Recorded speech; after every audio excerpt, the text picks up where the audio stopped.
आज जो मैं है वो टॉपिक लेकर आया हूँ, प्रैक्टिकल का टॉपिक लेकर के आया हूँ। और प्रैक्टिकल का जो टॉपिक है वो बीएससी थर्ड ईयर वाले बच्चों के जूलॉजी का जो प्रैक्टिकल है बेटा वो लेकर के आया हूँ। कुछ बच्चों ने मुझे मैसेज भी किया व्हाट्सएप पे और कुछ ने कॉल भी किया था कि सर 2 साल से मैं बीएससी में जो है वो प्रैक्टिकल दिए नहीं है, फाइलें जमा करवाई थी, सबमिट करवाई थी, अब हमने फाइल तो बना ली लेकिन प्रैक्टिकल में होगा क्या। तो बेटा मैं आपको ये बता रहा हूँ, उससे आपको ये कम से कम आप घबराओगे नहीं और आपको ये पता रहेगा कि प्रैक्टिकल में करना क्या है। और मैं विश्वास दिलाता हूँ बेटा कि तो नॉर्मल आप वैसे जाते हो लेकिन इस वीडियो को देखकर जाओगे तो दोनों में आपको काफ़ी फर्क महसूस होगा और दूसरी बात इससे आपको बहुत ज़्यादा हेल्प मिलेगी प्यारे बच्चे। ठीक है, तो स्टार्ट करते हैं। देखो बेटा सबको पता है कि जूलॉजी का जो प्रैक्टिकल है सबका अलग अलग डेट आई होगी। प्रैक्टिकल होता है MM75, तो अपने आप में ये बहुत बड़ी बात है। 75 नंबर का प्रैक्टिकल है और बेटा जो आपकी परसेंटेज बना करके बीएससी से निकलोगे वो पूरी तरीके से प्रैक्टिकल पे डिपेंड करता है। तो 2 3 4 5 बातें जो मैं बताऊं पर थोड़ा सा गौर करना बेटा और उस हिसाब से आप प्रैक्टिकल देने जाना। ठीक है, वीडियो ज़्यादा लंबा नहीं होगा, मुश्किल से 8-10 मिनट का होगा, लेकिन आपको मैं काफ़ी शानदार जानकारी और इम्पोर्टेंट चीज़ें बताऊंगा। सबसे पहली बात, जूलॉजी का जो प्रैक्टिकल होगा उसमें सबसे पहली और इम्पोर्टेंट बात बेटा कि आपका प्रैक्टिकल रिकॉर्ड रेडी रखना। चेक हो अनचेक हो जो भी है, चेक है तो बहुत अच्छी बात है, अनचेक है तो भी कोई दिक्कत नहीं है, बट बेटा प्रैक्टिकल रिकॉर्ड रेडी रखना। अगर आप भरोसे हो तो इस चीज का विशेष ध्यान रखना। ठीक है, सबसे पहली बात करता हूं क्वेश्चन नंबर 1। क्वेश्चन नंबर 1 जो है बेटा वो है स्पोर्टिंग।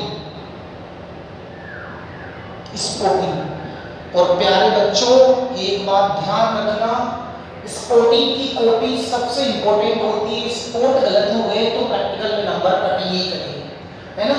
लेकिन ध्यान रखना स्पोर्टिंग की कॉपी चेक होती है बायोलॉजी के अंदर, जूलॉजी के अंदर, बॉटनी के अंदर। स्पोर्ट कितने आएंगे? 10 आएंगे, 10 स्पोर्ट आएंगे। क्या होते हैं स्पोर्ट? लेबोरेटरी के अंदर बेटा वो जो जार वगैरह होते हैं या जो भी वो रहते हैं, बड़े जार होते हैं, कुछ प्लास्टिक के भी होते हैं, कुछ कांच के जो एपरेटस होते हैं उनमें जंतु रखे रहते हैं, उनको प्रादर्श कह दो या स्पोर्ट कह दो, एक ही बात है, मॉडल कह दो, कुछ भी कह दो, वो 10 आएंगे। क्या क्या आएंगे? एक तो आएंगी फिशेस, मछलियों, एक आएंगे बेटा एम्फीबियंस, एक आएंगे रेप्टाइल्स,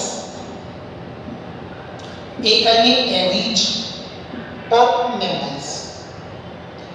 यानी कोर डेटा में जो थ्योरी के अंदर मैंने पेपर फर्स्ट पढ़ाया था, fishes, amphibians, reptiles, aves, mammals, इन सब के 2-2 3-3 लेंगे, पर ज्यादातर आप इन फिशेस और एम्फीबियंस के ध्यान रखना।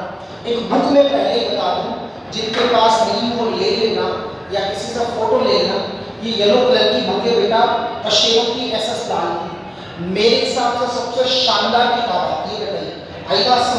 इसमें अच्छे से स्पोर्ट दे रखे, उनको 2-3 बार देखना, थोड़ा रफली बनाने की कोशिश करना और 2-2 3-3 कमेंट सबकी याद कर लेना, 2-2 3-3 पॉइंट सबके याद कर लेना। ठीक है, स्पोर्ट आपको 2 कॉपियां मिलेंगी वहां पे, एक स्पोर्टिंग की होती है और एक दूसरी होती है। स्पोर्टिंग में 1 2 3 4 5 6 7 8 9 10 तक नंबर होंगे। ध्यान रखना जिस बच्चे को नहीं आता वो इधर उधर देखता रहता है, सीधा सा स्पोर्ट पकड़ लेना, कौन कौन से तुरंत डायग्राम बनाना और 2-2 3-3 कमेंट लिख देना। ठीक है बेटा, अगर मान लो उस स्पोर्ट के ऊपर वर्गीकरण लिखा हुआ है, क्लासिफिकेशन, तो फिर तुम कॉपी में मत ऐड करना बेटा, फिर मत लिखना, इस बात का ध्यान रखना। नहीं लिखा हो तो पूछ करके लिख देना, अदरवाइज क्लासिफिकेशन या वर्गीकरण लिखने की आवश्यकता नहीं होती। शानदार डायग्राम और उसके कमेंट्स लिखना 2-2 3-3 4-4। ठीक है बेटा, तो सबसे पहला और सबसे इंपॉर्टेंट क्वेश्चन बनता है दैट इज द स्पोर्टिंग। बात करता हूं सेकंड जो है बेटा तुम्हारी आएगी permanent slide. Question number 2, permanent slide. Permanent slide, अब ये बेटा तुम्हें बनाने की जरूरत नहीं है, वहां पर माइक्रोस्कोप के अंदर 2-3 को वैसे ही लगा करके रखते हैं, उनको पहचानना होता है। कभी कभी तो स्पोर्टिंग में क्या करते हैं, वो 2-3 स्लाइडें सेट कर देते हैं। अब वो टीएस होती है बेटा, हमें कई बार पहचानने में नहीं आती, कोशिश करना पर तुम पहचानने की क्यों, क्योंकि वर्ब किसकी होंगी बेटा, ये ज्यादातर टेस्टिस की दे देते हैं, टेस्टिस की। आप सबने टेस्टिस की स्ट्रक्चर पढ़ी है, पेपर में दिए बेटा, ओवेरी वगैरह की कभी कभार दे देते हैं, ज्यादातर यही देते हैं बेटा। और जो तुमने प्रैक्टिकल फाइल के अंदर बनाई ना, जो भी तुमने बनवाई हो, वो जरूर देखना टेस्टिस की, शुक्र जनन नलिकाएं, सेमिनिफेरस ट्यूब्यूल्स की दे देगा, ओवेरी का टेस्ट दे देगा, स्पर्म वगैरह की स्ट्रक्चर दे सकते हैं बेटा। इसके अलावा किसकी दे सकते हैं, lungs, kidney, liver, intestine, lungs, kidney, liver, intestine. देखो ये तो आपके सिलेबस में दे रखा है, और मैं आपको रियलिटी बताऊं, ज्यादातर टेस्टिस और ओवेरी की देते हैं, और ये दोनों नहीं थी तो तुम्हें जो प्रैक्टिकल बुक के अंदर या फाइल में जो लिखवाई है वो पढ़ करके चल जाना बेटा। तो ध्यान रखना, परमानेंट स्लाइड पहचाननी है, उसका वैसा का वैसा डायग्राम बनानी और एक दो बात उसकी लिखनी है। देखो प्रैक्टिकल में लिखना कब होता है, ध्यान रखना, डायग्राम क्लियर बनाना, लेबलिंग करना, प्रॉपर नाम लिखना। कितने क्वेश्चन हो गए, 2, ठीक है। Question number 3, dissection, dissection, dissection को कहते हैं बेटा विच्छेदन। अब देखो विच्छेदन पहले तो करवाते थे, अब आपको बताया कि जंतुओं को बचाने के जो नियम बने हुए हैं बेटा, एनिमल कंजर्वेशन लॉ, उसके अकॉर्डिंग डिसेक्शन बंद कर दिया है। पर ये क्या करते हैं बेटा, डिसेक्शन के अंदर देते हैं ऐसा, तो डिसेक्शन के अंदर एक चीज ध्यान रखना, ज्यादातर या तो देते हैं ये एफरेंट और इफरेंट ब्रेकियल वेसल। घबराने की जरूरत नहीं है, ये क्या है, ध्यान रखना, एफरेंट और इफरेंट। आपको पता है एक तो ब्लड को लाती है और एक ले जाती है, अरे आर्टरी और वेन होती है ना, इसका डायग्राम, ये क्वेश्चन थोड़ा सा टिपिकल देते हैं बेटा वो, या इसकी जगह कभी कभी क्रेनियल नर्व का डायग्राम दे देते हैं। तो जो प्रैक्टिकल बुक के अंदर बनवा रखी है उसको जरूर दे दे, इसमें स्पाइनल कोड वगैरह का भी दे देते हैं। तो ये क्वेश्चन मेरे हिसाब से जो मुझे लगता है, थोड़ा सा इसको ढंग से देख करके जाना। अगर आपको किसी का नर्वस सिस्टम यानी तंत्रिका तंत्र बनवा रखा है, या कुछ बेटा न्यूरॉन जैसा सिस्टम बना हुआ है, ये वेसल्स होते हैं, तो इसको पढ़ करके जाना। स्पोर्टिंग कर लेना, अरे यस और नो। दूसरा परमानेंट स्लाइड पहचान लेना, और तीसरा बेटा डिसेक्शन, ये थोड़ा सा क्वेश्चन कॉम्प्लिकेटेड आता है और डायग्राम भी थोड़ा टिपिकल पड़ता है, तो प्रैक्टिकल बुक्स ही पढ़ जाना। 3 क्वेश्चन, स्पोर्टिंग सही करनी है, परमानेंट स्लाइड और डिसेक्शन। मैं इसको इरेज करूंगा, आप स्क्रीनशॉट ले लो बेटा इसका। क्वेश्चन नंबर 4 इरेज कर रहा हूं इसको, क्वेश्चन नंबर 4।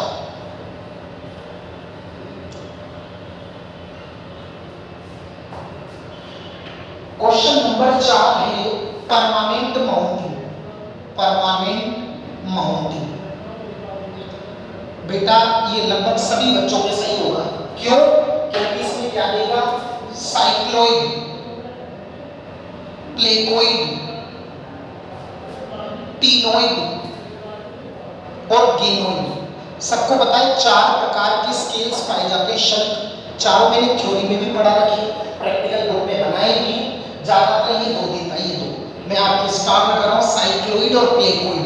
तो इन दोनों को ध्यान रखना, इनको देखा डायग्राम बनाना बहुत आसान है, आपको पता है डेंटाइन, विट्रोडेंटाइन, ग्रोथ लाइंस, मैंने थ्योरी के अंदर सब पढ़ा रखी है, ये बहुत इजी पड़ेगा क्वेश्चन, ठीक है बेटा। नेक्स्ट क्वेश्चन नंबर 5 जो होगा ओस्टियोलॉजी का आएगा तुम्हारा, बोन वाला पार्ट, ओस्टियोलॉजी, ओस्टियोलॉजी यानी इसमें बोन्स वाला पार्ट आएगा। ये क्वेश्चन भी तुम्हारा थोड़ा सा टिपिकल पड़ेगा, मैं बताऊं क्यों, क्योंकि इसमें क्या करते हैं, बहुत सारी बोन्स को दिखाते हैं बेटा, और आपको बताऊं रियलिटी तो ये है कि वो बोन बड़ी मुश्किल से पहचानी जाती है। क्यों, क्योंकि आपको पता है मैंने कंपैरेटिव स्टडी पढ़ाई थी, फ्रॉग, रैबिट, वेनस, स्कॉलियो बोन और कोलंबा कबूतर, उन 5 की बोन्स होती है बेटा, उन बोन को पहचानना पड़ता है। कुछ बोन तो बेटा हाथ की होती है, आपको पता है फोरलिंब और हाइंडलिंब, तो बोन्स वाला क्वेश्चन आएगा इसमें, ठीक है ना। देख लेना एक बार बुक के अंदर आपने बनाया है तो बोन वाला क्वेश्चन कंप्लीट कर लेना। क्वेश्चन नंबर 6, ठीक है। क्वेश्चन नंबर 6 आएगा बेटा तुम्हारे डेवलपमेंटल बायोलॉजी, डेवलपमेंटल बायोलॉजी। ये भी आपको आ जाएगा सभी बच्चों को, क्यों आ जाएगा, क्योंकि इसमें भ्रूण की अवस्थाएं आती है बेटा, सबको पता है 24 घंटे की 33 घंटे की, 48 घंटे की, 72 घंटे की, 24 आवर, 33 आवर्स, इसके बाद 48, 72 आवर्स की अवस्थाएं आपने बनाई हुई है बेटा। और मैंने थ्योरी की जब क्लासेस पढ़ाई थी तब बोला भी था कि इससे क्वेश्चन आता है बेटा प्रैक्टिकल के अंदर। चित्र देख लेना, सोमाइट्स गिन लेना, धीरे धीरे एम्ब्रियो कैसे विकसित हो जाता है, नोटोकोर वर्टिकल कॉलम में बदल जाती है, ओम्फेलोमेसेंट्रिक वेसल्स बन जाती है, थ्योरी में सब कुछ पढ़ा रखा है, तो वो आएगा। और साथ में इसके अंदर मोरुला, ब्लास्टुला, डिस्टुला का आएगा डायग्राम, तो वो आप आराम से कर दोगे, कोई समस्या नहीं आएगी। क्वेश्चन नंबर 6 में एक तो 5 और 3 थोड़े से टिपिकल लाइनिंग को थोड़ा ध्यान से करना। क्वेश्चन नंबर 7 क्वेश्चन है बेटा तुम्हारे फिजियोलॉजी का। फिजियोलॉजी क्या है, चिंता करने की जरूरत ही नहीं बेटा। फिजियोलॉजी में बेटा तुम्हारे आपने प्रैक्टिकल फाइल के अंदर ब्लड काउंटिंग बढ़ाई होगी, आरबीसी की काउंटिंग, डब्ल्यूबीसी की काउंटिंग, हीमोग्लोबिन वगैरह के 2-3 क्वेश्चन की होंगी, उनको पढ़ लेना। यानी ब्लड से रिलेटेड क्वेश्चन आएगा फिजियोलॉजी में।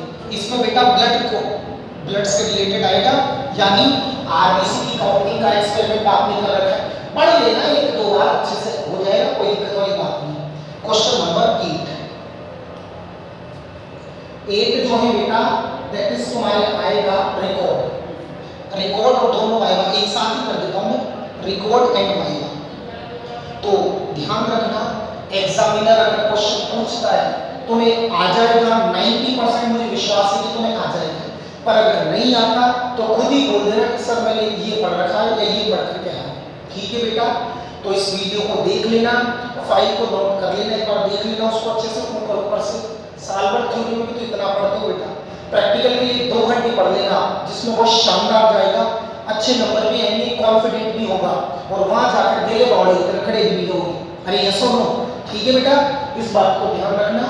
ठीक है, कोई समस्या हो तो मुझे आप कमेंट करना, ताकि मैं उसके ऊपर वीडियो अपलोड करूँ। ठीक है बेटा, थैंक्स।